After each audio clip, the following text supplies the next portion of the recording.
நம்ம மேடையை சிறப்பிக்க வைக்க பட்டுக்கோட்டையை சேர்ந்த அறிவலன் ஐயா அவங்களை வருக வருக என வரவேற்கிறோம்.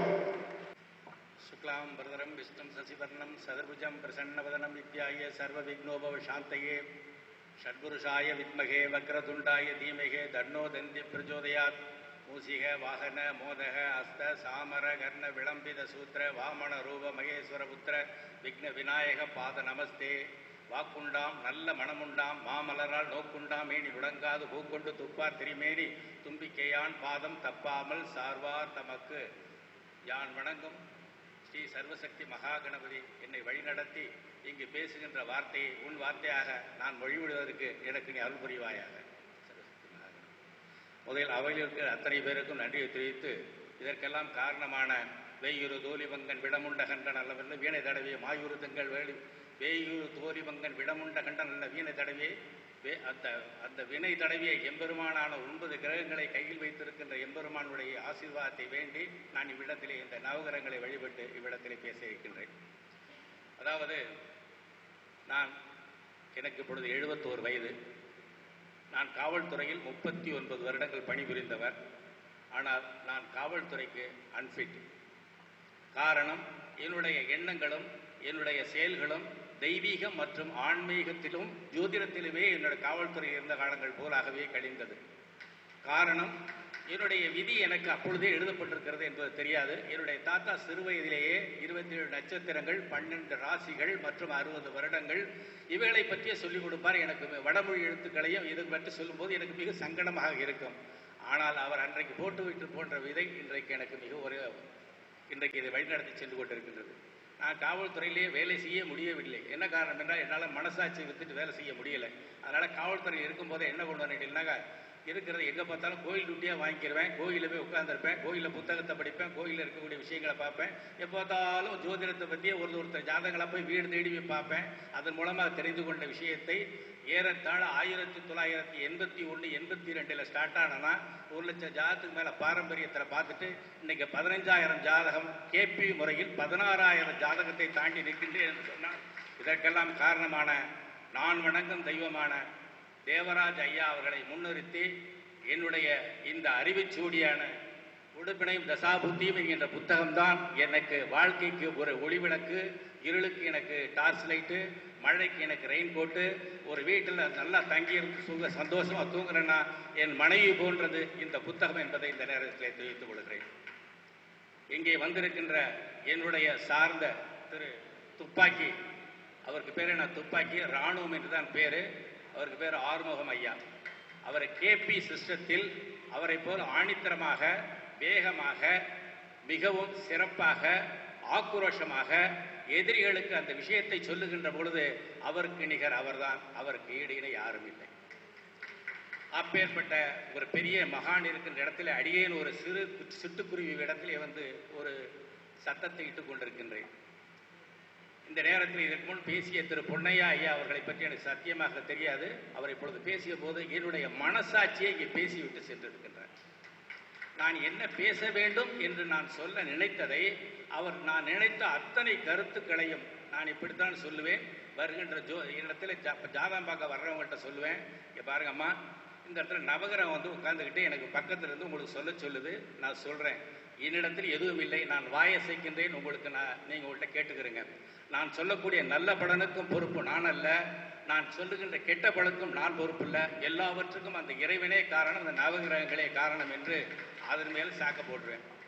உட்கார்ந்த உடனே கடவுளை வேண்டிட்டு நான் சொல்ல ஆரம்பிக்கிறேன். இது என்ன இருக்குங்கிறது தெரியாது. சிஸ்டத்தில் போட்டுட்டு நான் பாட்டு படன்னு பேசுவேன். எல்லாரும் சத்தம் போடாமல் கேட்டுட்டு 500 ரூபா தூக்கி கொடுப்பாங்க. நான் அந்த ஜாதகத்தை பார்த்தோன்னா அவங்களோட வறுமை என்ன, அவங்களுடைய நிலை என்னன்னு தெரிஞ்சுன்னா 100 ரூபாய் எடுத்துக்குவேன். கஷ்டப்பட்டு வந்திருக்கான்னு ஜாதகத்தில் தெரிஞ்சு போயிடும். இவன் ஒன்றுமே இல்லாமல் வந்திருக்கான், சும்மா போயிட்டு. நேற்று முதற்கொண்டு நான் 5 பேரை சும்மா தான் பார்த்தா வந்தபோது தெரிஞ்சு போய்டும் நமக்கு ஜாதகத்தில். கையில் எடுத்தவொடனே என்ன தர்த்திரியத்தில் வந்திருக்கான்னு தெரியும், கையில் எடுத்தவொடனே என்ன ராஜயோகத்தில் வந்திருக்கான. வந்திருக்கவன்ட்டு 500 ரூபாய்க்கு மேலே வாங்க மாட்டேன். பணக்காரனாக இருந்தால், ஏழையாக இருந்தால் போயிட்டு வான்னு சொல்லுவேன். போகும்போது 10 ரூபா காசு கொடுத்து அனுப்புவேன். இல்லைன்னா போய் சாப்பிட்டு போயா 100 ரூபா காசு. ஏன்னா இங்கே பார்த்தோன்னே சொல்லிவிடும் அவனுடைய நிலையை. இதை தெரிந்தவன் தான் ஜோசியன். வாக்கை கற்றவன் வாத்தியார், போக்கை கற்றவன் போலீஸ், பிறருடைய வாழ்க்கையே கற்றவன் ஜோதிடர். அந்த கட்டத்துக்குள்ள 12க்குள்ள என்ன ரகசியம் என்று இருக்கிறது தெரிந்து கொண்டு தான் ஜோசியம் பார்க்க உட்காருங்க தவிர சும்மா நம்ம போய் உட்காந்துக்கிட்டு ஓட்டினோம்னா ஓட்டவே முடியாது. என்னை தேடி வருகின்றவர்களை ஐயா சொன்ன மாதிரி 4 ஜாதகம் தான் 10 மணிக்கு உட்காரும், 1 மணிக்கு க்ளோஸ் பண்ணிடுவேன். நீ தலைகள் என்னன்னு தெரியல, செல்போன் 24 மணி நேரம் சைலன்ஸர் தான் இருக்கும், நான் தான் அடித்து பேசுவேன். காரணம் 6 to 7 என்கிட்ட பேசுகிறவங்களுக்கு மட்டும் அடிச்சுட்டு விட்டுருங்க. நான் என்னுடைய யோகா மற்றும் கோவில் விஷயங்கள் எல்லாம் முடிச்சுட்டு உங்களை கூப்பிட்டு 8 மணிக்கு வாங்கன்னு சொல்லுவேன். இதுக்கு இஷ்டம் இருந்தால் வாங்க. நான் எம்எல்ஏ, எனக்கு கவலை இல்லை. நான் மந்திரி, கவலை இல்லை. நீ போலீஸ் ஆஃபீஸர், கவலை இல்லை. இந்த இடத்துக்கு நான் கடவுளால் நிர்ணயிக்கப்பட்ட ஜோதிடத்தினுடைய 9 கிரகங்களை ஆளுவதற்கு எனக்கு கொடுத்துட்ட அதிகாரத்தை இந்த இடத்துல செலுத்துவதற்கு அறிவழகன் என்கின்ற பெயரிட்டால் நான் இவ்விடத்தில் அமர்ந்திருக்கிறேன். என்னிடத்தில் சொல்வதற்கு நான் இருக்கின்றேன், கேட்பதற்கு நீ வந்திருக்கின்றார். உன் தலையெழுத்து கேட்பதாக இருந்தால் கேடு, இல்லைன்னா போ. வந்து என் இடத்துல வந்து ஆர்கியூமெண்ட்னு பண்ண ஆரம்பிச்சாங்கன்னாக்கா தோத்துட்டு கையெடுத்து கும்பிட்டுட்டு போயிடுவாங்க. காரணம், அவர் சொன்னிய போதே நானும் பரிகாரங்கள் சொல்லாத ஜோதிடர். பரிகாரம் என்பது ஏமாற்று வேலை. 10 ரூபாய் நீங்க பரிகாரத்தை கொடுத்துட்டு ஏமாத்துறீங்கன்னா ₹1,00,000 கொடுத்துட்டு போய் நீ கோயிலில் நிற்கணும். காரணம், நீ என்றைக்குமே கிரகத்தை சாட்சியாக வைத்து போய் சொன்னாய், ஆனால் கிரகம் சாட்சியாக வைத்து நம்மளை குற்றவாளி ஆக்கிவிடும். எனவே கிரகங்கள் தான் நம்மளை வழிநடத்துகிறதே தவிர நாம் ஒரு காலம் நாம் யாரையும் வழிநடத்தவே முடியாது. கொடுப்பினை இல்லாத ஒரு விஷயத்தை நீண்ட காலம் அனுபவிக்க முடியாது என்று குருநாதர் சொல்லுவார். அதுபோல் நமக்கு எந்த விஷயம் கொடுக்கப்பட்டிருக்கின்றதோ அந்த விஷயத்தை நீ சரியாக சொல். இங்கே நீ கீழே விழ போற, நீ அடிபட போற, ஹாஸ்பிட்டலுக்கு போற, பணம் செலவு பண்ண போறன்னா சொல்லிடு, ஜாக்கிரதைன்னு சொல்லு. நம்ம சொல்ல வேண்டிய விஷயம். முடிஞ்சா போய் கோயிலில் சாமியை கும்பிட்டு தப்பிக்கப்பார். இதுதான் நம்மளுடைய வழி. அதை விட்டு நீ அதை பண்ணு, என்கிட்ட ₹1,00,000 கொண்டு வா, அதை செய்ய இதை செய்ய என்று சொன்னீங்கன்னா வச்சுங்க, கட்டாயமாக சொல்கிறேன், அவன் சொன்ன டயத்துக்கு நாம கீழே வந்து காலை ஒடிச்சிட்டு ஆஸ்பத்திரி நம்ம போய் கிடப்போம். அவன் சந்தோஷமாக போயிட்டு இருப்பான். கிரையாண்டா அவனை வச்சு நீ சம்பாதிக்க பார்க்குற, நீ இந்த காசை கொண்டு ஆஸ்பத்திரியில் செலவு பண்ணு. இதுதான் இயற்கையினுடைய தத்துவம். இட்டாருக்கு இட்ட பலன். மனதில் இருக்கின்ற விஷயத்தை ஜோதிடத்தில் கிரகம் வந்து என்ன சொல்லுதோ அந்த சொல்லும் போது நீ மறைச்சி என்றால் அடுத்த நிமிஷம் ஏன்டா முட்டா பேர நான் வந்துட்டு சொல்லுன்னு உன்ட்ட காட்டுறேன், நீ இது சொல்ல மாட்டேங்கிற, இனிமே நான் அந்த பக்கம் வரமாட்டேன்னு சொல்லிட்டு அது பாட்டுக்கு போயிடும். உன்னிடத்தில் அது ஒரு கண்ணாடி மாரி வந்து நிற்கும் போது கடவுளுடைய அனுகிரகம் போட்ட ஜாதகத்தில் பாவ முனைகளையும் கிரக முனைகளையும் பாருங்க. இதாண்டா ரிசல்ட்டுன்னா இந்த ரிசல்ட்டை சொல்லுங்க. கடவுள் இதில் நம்ம காமிச்சது கடவுள், சொல்ல வேண்டியது ஓ வேலை, மறைக்கிறதுக்கு நீ யாரு? அதுக்கு தான் கூலி வாங்குறோம். அப்போ கூலி வாங்கக்கூடிய நீங்கள் என்ன பண்ணணும்? ஒழுங்கா உழைக்கணும். அப்போ என்ன பண்ணுவார்? உழைப்பை கொடுக்க மாட்டார். உழைப்பை கொடுக்கணும்னா ஜோதிடம் ஜாதகம் பார்க்க பிகுலாம் பண்ண முடியாது. உங்கள் பட்டுக்கோட்டை எனக்கு திருத்துறைப்பூண்டியிலேருந்து கிட்டத்தட்ட நிறைய இந்த இருக்கக்கூடிய ஐயங்கரன் பேக்கரிக்காரு என்னிடத்துல வந்து மிகப்பெரிய ஒரு விஷயத்தை கேட்டு வந்து ஆச்சரியப்பட்டு போயிட்டாரு. இப்போ எனக்கு திருத்துறைப்பூண்டியிலே நிறைய கிளைண்ட்ஸ் இருக்கிறாங்க. என்ன காரணம் கேட்டீங்கன்னா, நாம் ஸ்டஃப்பாக இருக்கணும், நேர்மையாக இருக்க வேண்டும். ஒரே ஒரு சின்ன விஷயம் சொல்கிறேன். நான் சம்பாதிச்ச பென்ஷன் எனக்கு ₹18,00,000 பணம் வந்துச்சுங்க. பென்ஷன் பணத்தை யாராவது பென்ஷன் பணத்தை கட்டி கொடுக்க வேண்டிய பிள்ளை இருக்குது, கட்டி கொடுக்க வேண்டிய பொண்ணு இருக்கும்போது வச்சுக்கிட்டு எவனாவது கோயில் கட்டுவானா? என்ன காரணம்? பிள்ளையார் கோயில் கட்டினேன், கும்பாபிஷேகம் பண்ண 8 lakhs மொத்த செலவு. ₹3,00,000 5 வேளை சாப்பாடு போட்டேன். ஊரில் நடத்துகிறவங்க 1 வேளை சாப்பாடு போடுவாங்க, 5 வேளை. மாதம் 10,000 ₹20,000 சாப்பாடு போட்டுருக்கேன். என்ன காரணம் தெரியுங்களா? சில சமயங்கள் கர்மம் நம்மை வந்து சேரும்போது அன்னதானத்தின் மூலமாக அந்த கர்மம் விலகும் என்பதற்காக நான் இந்த செயலை இன்று வரை செய்து கொண்டிருக்கின்றேன். பணம் வரும் போகும், புகழ் வரும் போகும். ஆனால் ஒன்று மட்டும் சொல்லுகின்றேன், ஜோதிடம் நீ கற்றுக்கொண்டாய், உன் வாழ்க்கையில் மிக சத்தியமாக சொல்லுகின்றேன், ஒருபோதும் வறுமை வராது. உனக்கு என்ன தேவை என்கின்ற வரிசையில் கரெக்டாக இத்தனை பேர் ஒரு வரணுங்கிறத நீ வந்து கரெக்டாக இத்தனை பேர் கரெக்டாக சொல்லி வச்ச மாதிரி வரும். 4 பேர் 4 பேர், 5 பேர் 5 பேர். திருப்பி அனுப்புகிற மாதிரி தான் நம்மளை பண்ணுவாரே தவிர கடவுள் நீ போய் அவன்கிட்ட கெஞ்சிக்கிட்டு நிற்க வேண்டிய அவசியம் இல்லை. காரணம் என்ன? கிரகம் நம்மை வழி நடத்தும். இது என்னுடைய சத்தியமான வாக்கு, நான் அனுபவித்த வாக்கு. 1,00,000 என்று சொன்னது அவையடக்கத்துக்காக சொன்னேன். நான் 2,00,000த்திற்கு மேற்பட்ட ஜாதகங்களை பார்த்திருக்கின்றேன். இந்த 8 ஆண்டுகளில் கேபி ஜோதிட முறையிலே நான் ஒரு நாளைக்கு 4 ஜாதகத்துக்கு பேர் பார்ப்பதில்லை. 2 ஆண்டு காலங்கள் அந்த கொரோனா வந்த காலத்தில் பார்க்காத காலத்தில் 6 வருஷத்தில் 15,000 ஜாதகம் பார்த்துருக்கிறேன். அப்படி என்றால் என்ன காரணம் என்றால், இந்த கேபி சிஸ்டத்தை உருவாக்கிய எனது குருநாதரான தேவராஜ் என்கின்ற தெய்வம். நீங்களும் இந்த கொடுப்பினையும் தசாபுத்தியும் என்கின்ற புத்தகத்தை வாங்கி படித்து பாருங்கள். ஜோதிடராக இல்லாத நீங்கள் ஜோதிடராக மிளிர்வதற்கு மிக பெரிய உதாரண புருஷர், உத்தம புருஷர் என்னுடைய தேவராஜ் ஐயா அவர்கள் என்பதை இந்த நேரத்திலே அவர்களை சாட்சியாக வைத்து, யாரை நான் வந்து சாட்சி இல்லாமல் எதையும் பேச மாட்டேன். கேபி சிஸ்டம் என்பது ஒரு மிகப்பெரிய உயரிய, அதே நேரத்தில் கிடைத்தற்கரிய, அதில் நுணுக்கத்தோட கிரகத்துக்கும் அங்கே வெறும் கிரகத்துக்கு வேறு என்ன கேட்டிங்கன்னா அந்த கிரகத்தோட கட்டத்துக்கு 5 மார்க் தான் கொடுப்பாரு. அந்த கிரகத்தோட எண்ணத்துக்கு வந்து ஒரு 10-15 மார்க் தான் கொடுப்பாரு.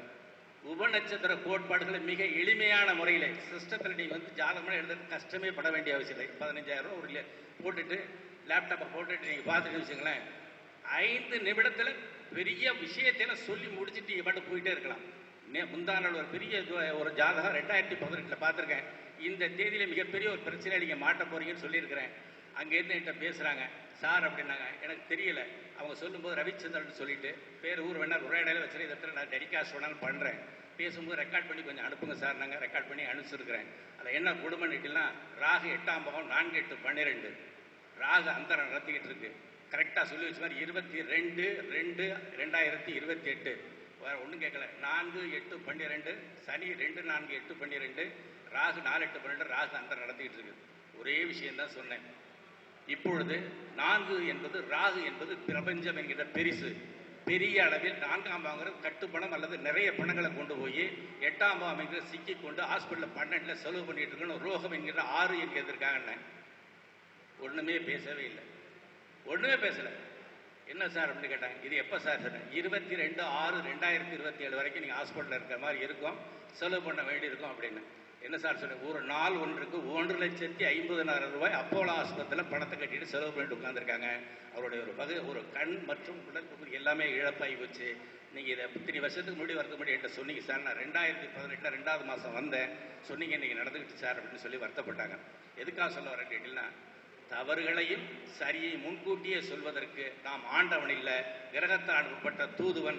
கிரகத்தை சரியாக சொல்லவே ஆனால் கிரகம் என்றும் நம்மளுடன் இருந்து கணவனுக்கு மனைவியாகவும் மனைவிக்கு கணையம் போலவும் ஒருவருக்கு ஒருவர் புரிந்து கொண்டு நடந்துகின்ற போல் ஒவ்வொரு கிரகங்களும் நமக்கு வழிநடத்தும் என்பது சத்தியமான வாக்கு. இதை ஏன் இந்த அவையிலே சொல்லுகின்றன, வந்திருக்க அத்தனை பேரும் ஜோசியர். ஒரு காலத்தில் நானும் 30-35 ஆண்டுகள் பாரம்பரியத்தையே ஊறி கிடந்தேன். பாரம்பரியத்தில் சொன்னதெல்லாம் நடந்தது இல்லைன்னு சொல்லலை. என்னால் ஒரு 50-60% மேலே போகவே முடியல. ஒரு முறை நான் என்னை கற்றுக் கொடுத்த ஜோதிடர் அவர்களிடத்தில் போய் இப்படி ஒரு விஷயத்தை கற்றுருந்துருக்கேன்னு போய் சொன்னேன். சிரிச்சார். ஐயா, நான் என்னுடைய வயது வந்து இப்போ 82 வயசு. நான் 16 வயசில் கற்றுக்கிட்டு வந்தேன். சரி, நீ வந்து என்கிட்ட ஏதாவது கதை விடுனாரு. நான் ஒன்றும் இல்லை, நீங்கள் பேசாமல் இருங்க, என்னை எதுவும் சொல்லாதீங்க, நான் உங்கள் பக்கத்தில் உட்காந்து உங்கள் ஜோசியத்தை என்கிட்ட கொடுக்க, நான் 2 படம் சொல்கிறேன் ஆலங்குடியில். கொடுத்தோடனே ஜோசியர் வந்தோடனே சொன்னேன், உனக்கு இந்த மாதிரி 2ஆம் பாவம் முகப்பகுதி என்பது கண், இந்த நெத்தி போட்டுக்கு இதுக்கு இடைப்பட்ட இடம். 2ஆம் பாவத்தில் 2, 8, 12 இருந்துச்சு. சூரியனை காட்டுச்சு. வேறு ஒன்றும் நான் கேட்கல.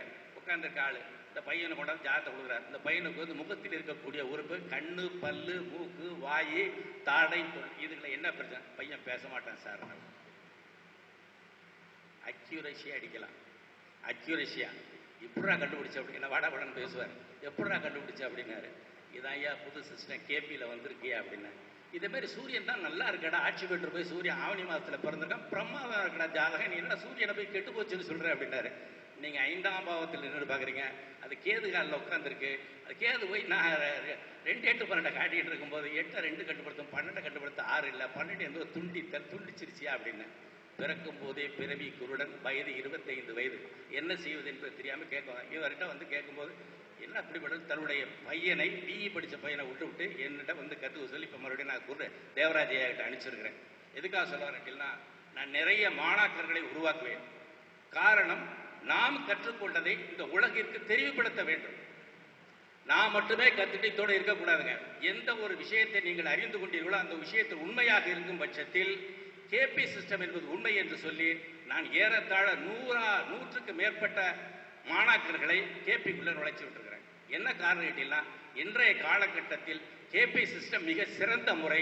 அதில் ராகு தோஷம் பார்க்க மாட்டாங்க, செவ்வாய் தோஷம் பார்க்க மாட்டாங்க, கிரகத்தினுடைய பிரச்சனைகள்லாம் பார்க்க மாட்டாங்க.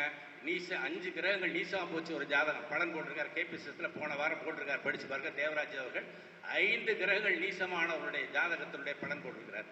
5 கிரகம் நீசமாச்சுன்னா பாரம்பரியத்தில் துண்டக்கான துணியக்கான தூக்கி விட்டு தெரிஞ்சிருவாங்க. காரணம் என்ன? அதனுடைய உள்ள அழுத்தங்கள் நிறைய இருக்கு. நாம் நிறைய விஷயத்தை தெரிஞ்சுக்கிறோங்க.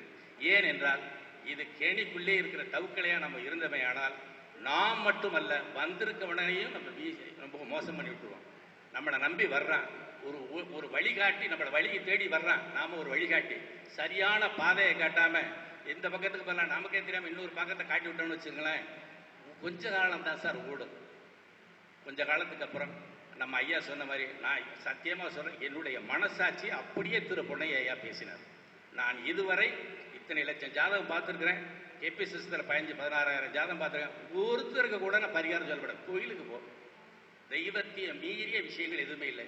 அதுக்கு ஒரு எடுத்துக்காட்டு, தலைக்கு வந்து தலைப்பாட போச்சு கிருஷ்ண பரமாத்மா அர்ஜுனனுக்கு விட்ட நாகாஸ்திரத்தை ஒரு முறைக்கு மேலே வழக்கான்னு சொல்லி செஞ்சது. அதே போல இந்த விஷயத்தை செஞ்சு கொடுக்கறது கடவுளால் மட்டும் முடியும். சரணாகதி அங்காட கடவுள் உன்னை பார்த்துவார், ஓங்கி அடிக்கிறது தாங்கி அடிக்கும் அப்படின்னு சொல்லுவேன். நிறைய பேர் சொல்லுவாங்க, சார் ஒருத்தர் புதன் திசை 60 லட்ச ரூபா பணம் வரணும், ரிட்டையர் ஆகிட்டான், அவர் சிக்கலை மாட்டிக்கிட்டாரு. புதன் திசை 4-10 கண்ணுச்சு, ஒன்றும் வேண்டாம் திருவெண்காடு போயிட்டு வந்து எங்கேயாவது பெருமா கோயிலில் கும்பிடுனாரு. ஒரு பிரின்சிபல் அவர் சொன்னார், சார் நான் எவ்வளவோ லட்சக்கணக்கில் செலவு பண்ணிட்டேன் சார், 65 லாக்காய் கிடக்குனாரு. ஒன்றும் இல்லை, போயிட்டு வாங்கின திருவெண்காடு போயிட்டு ஒரு பெருமாள் கோயிலே நிற்கிறார். போய் சாமி கும்பிட்டு காரப்பன் காடுங்கிற ஒரு ஊர் ஃபர்ஸ்ட் கிளாஸ் கோயில், பெருமாள் கோயில். அங்கே போய் நின்றுக்கார். ஃபோன் வருது, 65 லட்ச ரூபா சேங்ஷன் ஆகிடுச்சு, இவர் பென்ஷன் சேங்ஷன் அடிக்கிறார் ஃபோனை. சார் இவ்வளோ எஃபெக்ட் புதனுக்கு உண்டா சார்? நான் ஐஏஎஸ் ஆஃபீஸர் வீட்டில் போய் காத்து கிடந்தேன் சார், லட்சக்கணக்கில் செலவு பண்ணிட்டேன் சார், 6 மாத காலம் கிடந்தேன், நீங்கள் எப்படி சார் சொன்னீங்கன்னாரு. புதன் 4ஐயும் 10ஐயும் கொடுக்குறான். 4 என்பது கட்டு பணம், 10 என்பது அந்தஸ்து. இப்போ என்னாச்சுன்னா அவருக்கு நான் சொன்னேன், உங்களுக்கு இன்னொரு போஸ்டிங் இருக்குன்னு ஒரு காலேஜில் கூப்பிட்டு கரஸ்பாண்டன்ட் ஆக்கிட்டாங்க கரூருக்கு பக்கத்தில். காரணம் என்ன? 4-10 என்பது மிகப்பெரிய அளவு சிறப்பாக நாம் அறிந்து சரியாக சொல்லணும். ஆனால் ஒன்று மட்டும் சார், வர்றவன்ட்ட எதுவுமே கேள்வி கேட்காம நீங்கள் ஜாதகத்துக்கு பலன் சொன்னீங்க, ஆனால் சத்தியமான முட்டாளாக போயிடுவாங்க.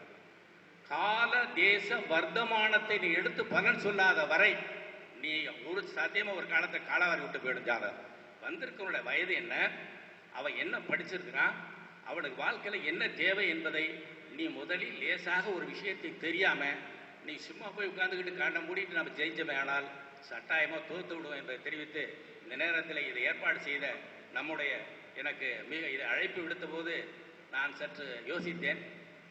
நம்ம ரவிக்குமார் ஐயா கூப்பிட்ட போது இந்த மண்டபத்தை பிடிச்சி இத்தனையோ கல்யாணத்துக்கு இந்த இடத்துக்கு வந்திருக்கிறேன். என்னுடைய மைத்துனருக்கு இந்த வீட்டில் தான் கல்யாணம் இருந்துச்சு, இதே மண்டபத்துக்கு வந்திருக்கேன். இதே இடத்திற்கு என்னை அழைச்சி கௌரவப்படுத்திருக்கும் போது மிக சிறப்பாக இருக்குது. அது ராதாகிருஷ்ணன் ஐயா அவர்கள் அவங்களுக்கு பார்க்கணும்னு நினைக்கிறேன். ஏன்னா அவங்க இப்போ திருத்துறைப்பூண்டியில் நிச்சயமாக நல்லா தெரிஞ்சிருக்கேன் எனக்கு அவரை. ஏன்னா என்னுடைய மைத்துனர் அவருடைய ராதாகிருஷ்ணன் ஐயாவோ வாத்தியாராக இருந்ததுனால என்னோட மைத்துனர் தேவதாசன் சொல்லி பள்ளங்கோயிலில் தான் ஆசிரியராக இருந்தார். அதனால் அவரை நிச்சயமாக தெரிஞ்சிருக்கோம். ஏன்னா மேட்டுப்பாளையத்தில் வீடு, அதனால் எனக்கு நிச்சயமாக அவரை நல்லா தெரியும். திருத்துறைப்பூண்டி பரிசாத்தமான ஊர். என்னுடைய அந்த காலம் தொட்டு இந்த காலம் தொட்டு எங்களோட சொந்தக்காரங்களும் இந்த பக்கத்து வந்துக்கிட்டே இருக்கும். நான் சிறு வயது முதல் இங்கே வந்து மிலிட்டரியில் செலெக்ஷன் ஆகிறேன். அந்த அளவுக்கு ஒரு நல்ல ஊர். அப்பேற்பட்ட ஊரில் இதை வச்சுருக்கும் போது தட்டாமல் வந்துடும் சொல்லி இங்கே விஸ்வரூப ஆஞ்சநேயர்னு சொல்லி மிகப்பெரிய ஃபேமஸான ஒரு பெருமா கோயில் இருக்குது. நாங்கள் அடிக்கடிக்கு வர வேண்டுதல் பண்ணோம். அப்பேற்பட்ட ஊரில் வச்சுருந்தீங்க.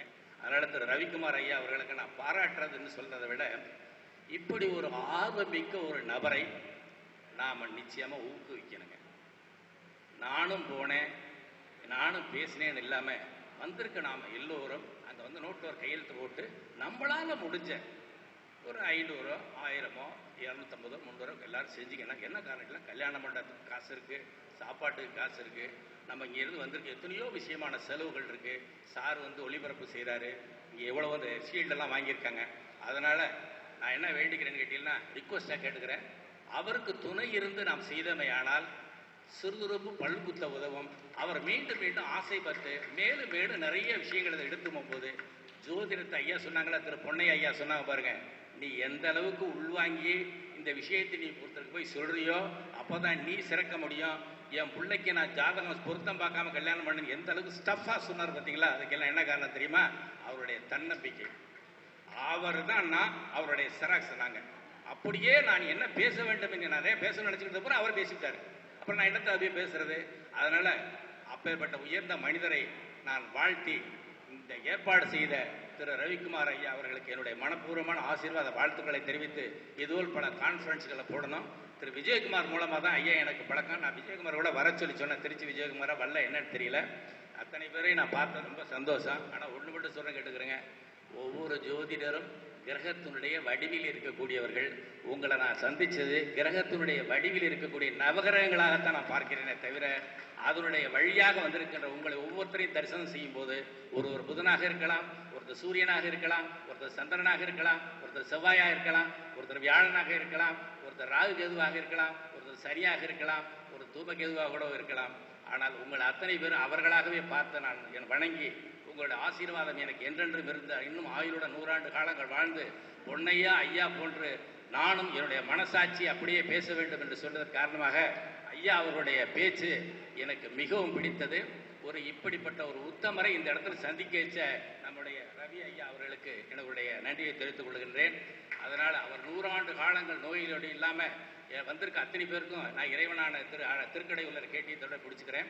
கலையாத கல்வியும் குறையாத வயதும் ஒரு கபடு வாராத நட்பும் கன்றாத வளமையும் குன்றாத இளமையும் கழுவினி இல்லாத உடலும் சலியாத மனமும் அன்பகலாத மனைவியும் தவறாத சந்தானமும் தாழாத கீர்த்தியும் மாறாத வார்த்தையும் தடைகள் வாராத உடையும் தொலையாத நிதியமும் தோணாத கோலும் ஒரு துன்பம் இல்லாத வாழும் துயனின் பாதத்தில் அன்பு உதவி பெரிய தொண்டரோடு கூட்டு கண்டாய் அழையாளி அருகிலும் ஆயனது தங்கையே ஆதி கடவுரின் வாழ்வே அமுதீஸ்வரூருகாவ அகலாத சிவவாணி அருள்வாமியே என்று வேண்டி உங்கள் அத்தனை பேருக்கும் 100 ஆண்டு காலங்கள் வாழ்வதற்கு என் மனப்பூர்வமான ஆசீர்வாதத்தை தெரிவித்து வந்திருக்கின்ற பெண்கள் அத்தனை பேரும் தீர்க்க சுமங்கல நிறைந்த செல்வத்தோட எல்லா மாநாட்டுக்கும் வந்து நம்மளுடைய ரவி ஐயாவுக்கு ஆதரவு தெரிவிக்கும்படி கேட்டு இந்த திருத்துறைப்பூண்டியில் எனக்கு ஒரு வாய்ப்பளித்த இந்த பிரபஞ்சத்துக்கும் கடவுளுக்கும் ரவிக்குமார் ஐயாவுக்கும் அத்தனை பேருக்கு நன்றியை தெரிவித்து விடைபெறுகிறேன். அடியேன் பேசியது ஏதேனும் தவறு இருந்தால் அதை மன்னிக்கும்படி கேட்டு விடைபெறுகிறேன். நன்றி, வணக்கம்.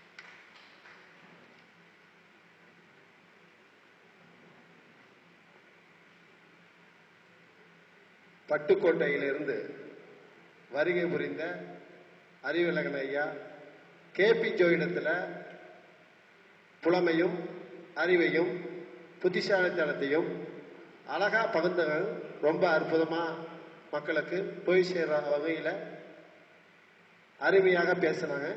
அவங்கள கெவுருவிக்கும் விதமாக நம்ம அகத்திய ஜோயிட வித்யாலயா அறக்கட்டளை நடத்தும் 23வது கருத்தரங்க தலைமை பொறுப்பு ஏற்றும் நடத்தும் ஐயா பொன்னையாசாமி ஐயா அவங்களை வருக வருக என வரவேற்கிறோம்.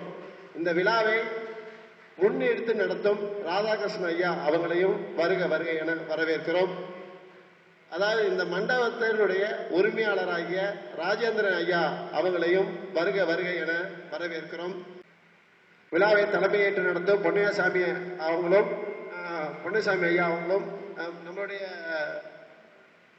ராதாகிருஷ்ணன் ஐயா அவங்களும் ராஜேந்திரன் ஐயா வாங்க ஐயா ராஜேந்திரன் ஐயா வாங்க.